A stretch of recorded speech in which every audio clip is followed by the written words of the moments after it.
University has left its own trail of achievements, whereas through sports, arts, medicine, and many more. Our hands aren't capable of counting every single one, but fortunately enough, there are tracks left behind to follow. Are you curious to follow the trail? Find out here on Trailblazers.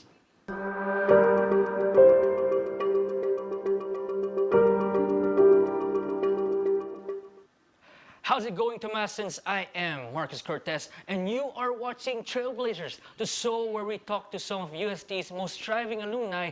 Guys, I'm sure you're all familiar with the St. Raymond de Penafort building, as it is the home of our very own UST Faculty of Arts and Letters. It's also my home.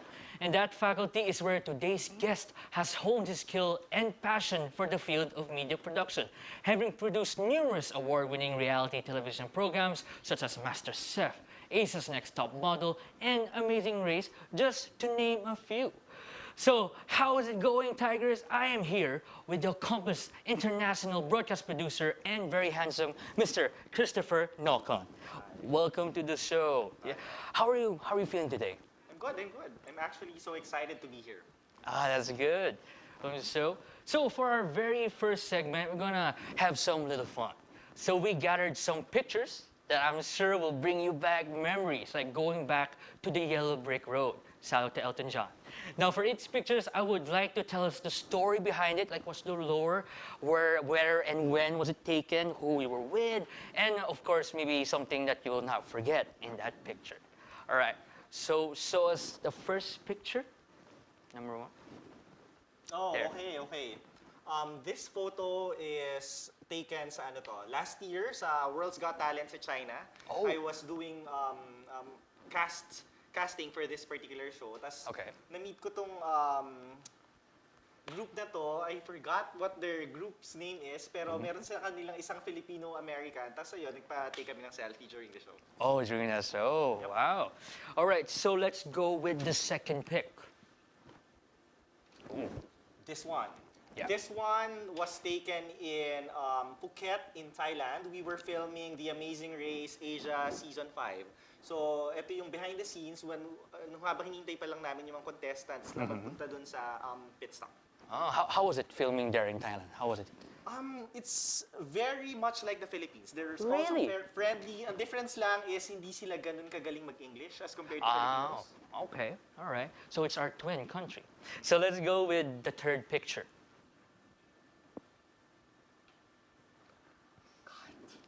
Oh my God! Okay, Ooh. ito yung photo namin ng mga classmates ko sa UST. This was, I think, back in 2005. So Wow. that's like so many years ago. Yeah, that's a lot. How does it feel like seeing it again, like today?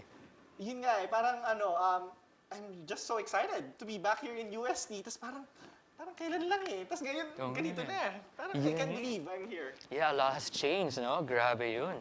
So let's go with the fourth picture. Okay.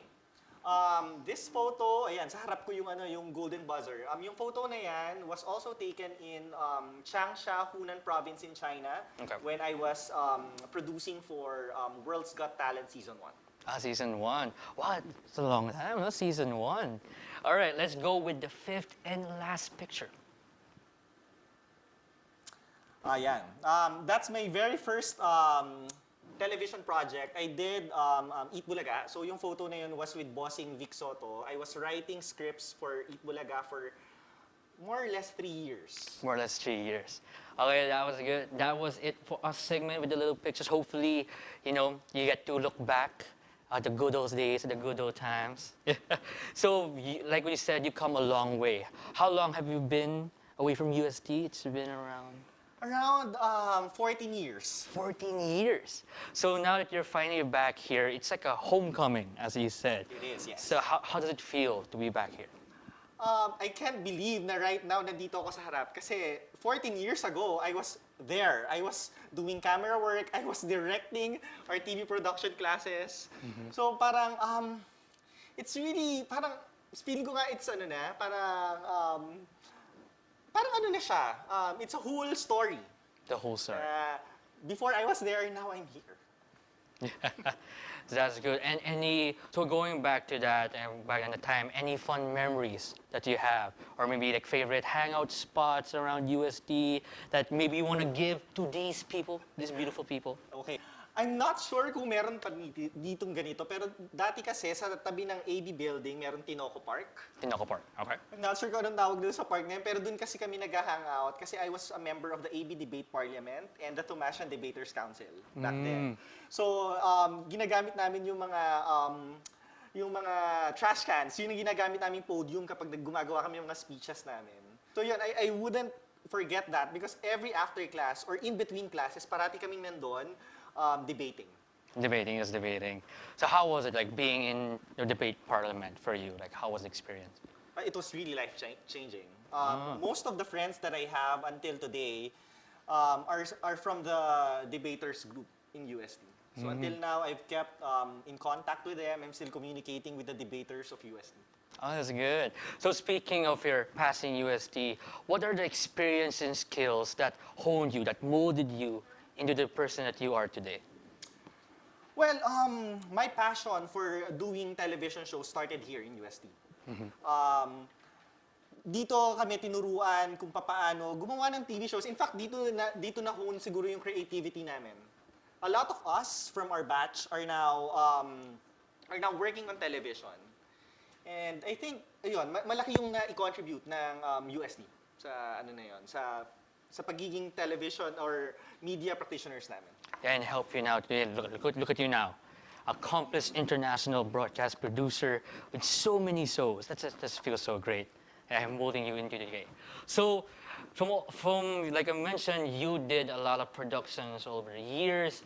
It helped you hone your skills to be who you are today. So my question is, what are the things, because since back in the day we've done a lot of mistakes and mishaps back in the day, are there any mistakes that you've done back in UST where that made you think that, is this what I want to do? Okay, I remember specifically in UST when I was doing my TV production class na napagalitan ako ng professor ko, si Ma'am Faye Abugan. She was my TV production teacher. Pinagalitan niya ako because I wasn't the director back then, pero tinutuduan ko kasi yung classmate ko who was directing the episode. So sinigawan niya ako, "Chris Nocon! Stop!" So ayun. So ngayon I realized na let them learn. Oh, that's good. Just let them learn and experience on their own. So thank you for that. So Tigers, hopefully you learn about Chris's past in UST, and we'll be right back to talk more and dive in more about his life. So tune in. We'll be right back here on Trailblazers.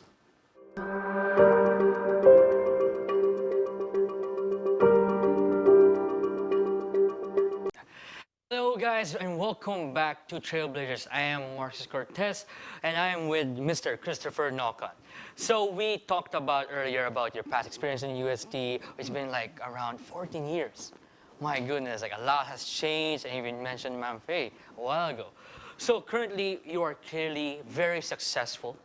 But do you remember like any more mistakes and mishaps perhaps while studying? Moments that made you question whether what you were doing was actually worth it? Well, I remember back then na sobrang active ko sa organizations ko. So I was so active with AB Debate Parliament and Tomasian Debaters Council na minsan napapabayaan ko ni academics. Oh, okay. So I think those are the mistakes. Yeah. So I graduated without honors. So yun. So siguro going back, yun ang gagawin ko. Magko-concentrate ako sa academics. Yeah, to focus and to fix your priorities. But at least you graduated and look where you are now. 14 years, man. So now, can you share us like any particular moments that motivated you to keep you pushed forward, make you push forward? Well, over the past 14 years of working on television, I've met so many people. I think thousands of people during auditions, casting, because I usually do castings. Yeah, okay. And kapag napili ko sila as contestant sa isang reality show or sa isang game show, and then nakita ko nanalo sila at nabago yung buhay nila, parang nai-inspire ako. I think I'm changing people's lives, parang gano'n. So I think that's what keeps me going. That's good 'cause it's like you're like the gateway to their success and seeing them from starting from the bottom and now they're there on the very top. It feels really good. So before the break, we talked about Mr. Chris' past experience as Tomasans and his humble beginnings. Now it's time we discover more of about this successful Tomasans here on Trailblazers. So Chris, this wasn't clearly a smooth ride for you. So it's important that we have our friends and family to support us, to keep us grounded and focused on our goals. So for this, who are these people that supported you on your journey? It's actually my mom. Kasi Your my mom. mom is also a graduate of UST, Communication Arts Batch 1979. Oh, wow. So I was inspired kasi growing up, I was looking at my mom na Com Arts graduate siya sa UST. Tapos parang for 25 years, she was working for one of the biggest newspapers in the country, Manila Bulletin. Oh, wow. So parang exposed ako sa media. So ayun, I think it was my inspiration. That's good. Like, especially that the fact it's your own mom. It's your family in blood, and that's good.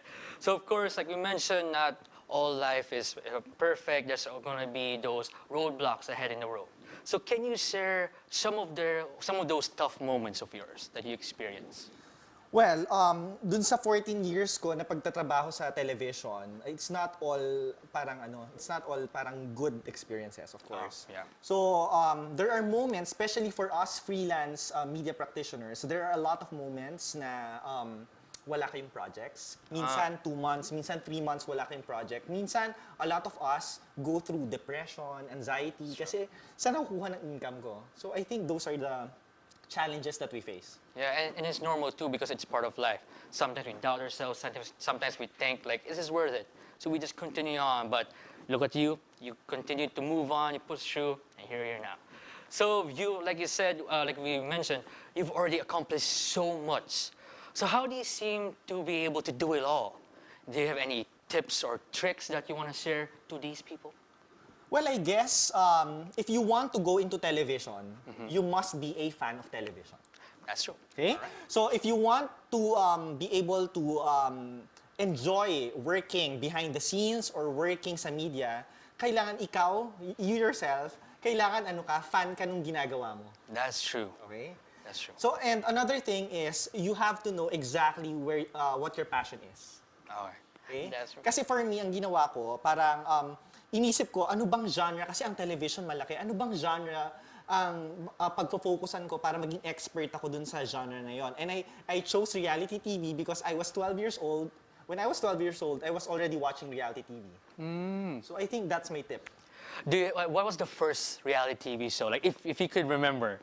Yes, I was 12 years old, I was watching Survivor. Survivor. And wow, it's amazing. See, guys, so you have to be a fan of your passion, and of course, you have to find it. Like, what's your passion? You have to find it within your heart, and you love it. Because if you love something, and when you do it, it's just so much fun. So it's tough managing time for your family, your professor, and your friends, and yourself. Was it really tough for you imagining those times? It is, especially when you're working for television or for the media. Parang kinakain niya yung 24 hours of your life. Yeah. Okay, so it's really, really tough. But eventually, after a few years, I think yung mga friends ko and my family, nasanay na rin sila. Yeah, Na I'm always on call. In the middle of the night, my bosses will call me, go back to the studio para i-edit tong segment na to. Yeah. But at least it's a good thing they got used to it, and you also got used to it as well. But yeah. So talking about time, let's focus on your time. So basically, what do you do for your me time? I do have a toy poodle. So I have a pet. So Okay. ayun, I usually spend time with my pet. I like watching Netflix. Oh, you do. Is it true you're the senior producer of Netflix? Is that true? I just finished doing a Netflix show, yung kay Jokoy. Hindi pa siya pinapalabas niya sa Netflix. Oh, Pero dito siya okay. shoot sa Manila. Oh, I love Jokoy. If you can meet him again, say him shout out, Marcus Cortez. He loves you so much. I will, okay. I love it so. Oh, what's the name of your poodle, by the way? I'm sorry? Of your poodle. Like, what's your name? What's the Ethan. name? Ethan. Named after my favorite Survivor contestant. Oh, wow. So, Ethan, if you're watching this. Hi, Ethan. All right. So, well, you are truly an inspiring Tomasian. Have you always pictured yourself to be in this position? Yes. As I've said, Wow, I was okay. 12 years old. I was already a fan of reality shows. So when I was given the chance to produce a reality show, I grabbed the opportunity. Because I was 12 years old, I was already thinking, sana makapag-work ako sa Survivor. Then I produced Survivor. Yeah. What was that, your first one that you? It was my very first reality show. Wow. How about that? Yeah, it was Survivor that you made you fall in love with reality television, and you also got that. You also got Survivor. I was having like goosebumps. When I went to the set of Survivor, I was like about to cry. I was said, parang more than half of my life I was watching the show, and now I'm here. I'm doing the show. That's good. I'm feeling. So Tigers, stick around because we got more coming for you after break here on Trailblazers.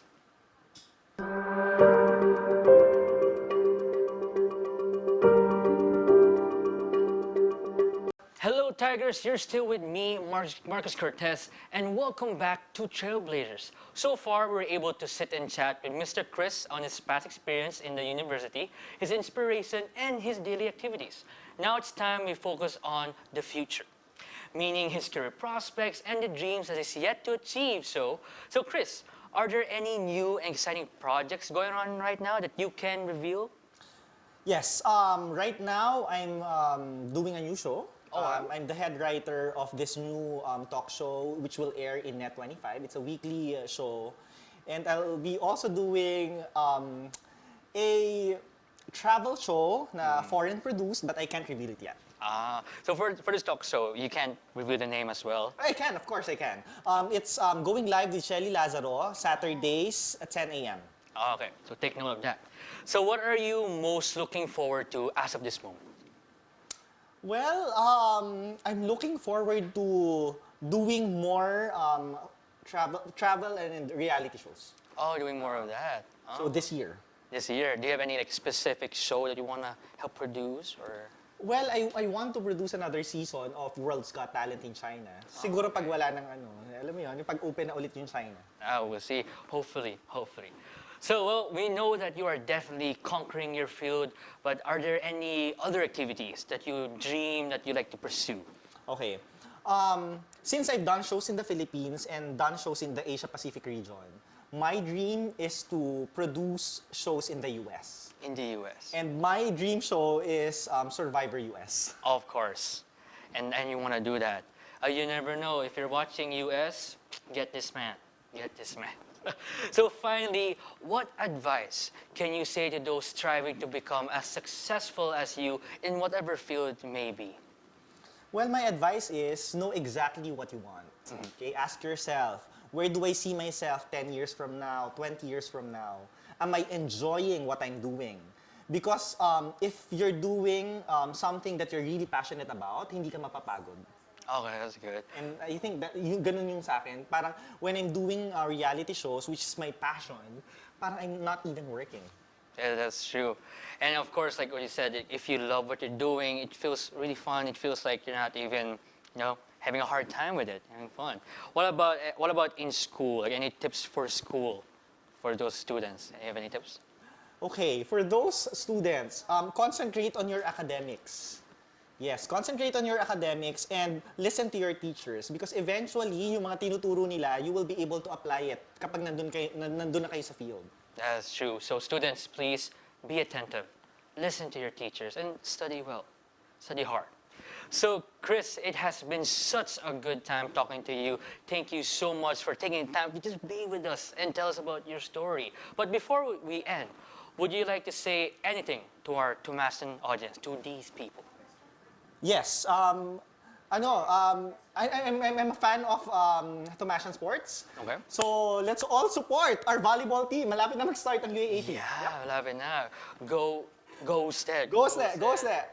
Any last one, any more pa you want to give? Well, sana suportahan nyo rin yung mga shows na ginagawa ng mga fellow Tumasans natin. That's true, because we have to support our own, build our own repertoire. So speaking about volleyball, are you a fan of volleyball? I'm a big fan of volleyball. Are. Like, who's your favorite player? Ngayon, si Ea Laure. Hey, Lara, you want to say hi to her? Hi, Ea. Sana bigyan mo ako ng fan sign. Well, take note of that. Maybe he might even give you. Yeah. So in terms of volleyball, what else pa did you like in sports? Well, I also watch basketball. Basketball? And ngayon, I just reconnected with the trainer of the Tomasian Debaters Council. Oh, really? So parang ayun, medyo kumukuha rin ako ng updates kung nasa na ang mga debaters natin dito sa UST. Oh, that's cool. So I want to ask you this question.